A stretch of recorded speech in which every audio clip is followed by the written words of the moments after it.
And now we're going to get into the logistics of the stupid conversation this guy had.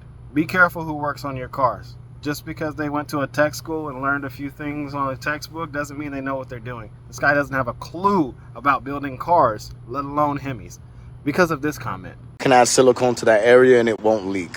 So don't do that.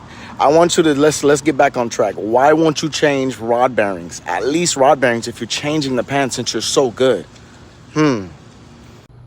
Okay, so what you're telling me is when you have customers come to your shop, if they're getting their oil pan removed to replace their oil pan gasket that apparently is too expensive to replace when it's like $150, at that point, you're going to sell the customers new rod bearings and new main bearings. So you're going to replace rod and main bearings while they're still in the car. So how are you going to measure them? Because you have to actually take the rods out. You have to use micrometers, dial bore gauges, expensive tools that you probably don't have over there. And you're just throwing engines together and saying you're a Hemi specialist and you're a Mopar specialist.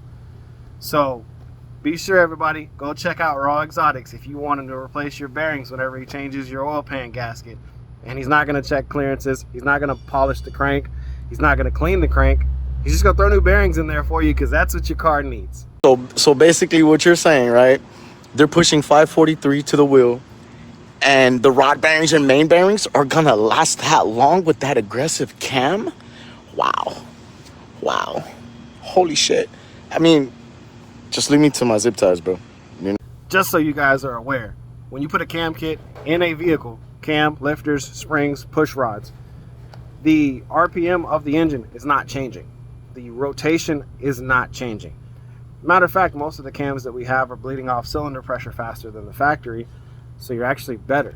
But there are some that are the opposite.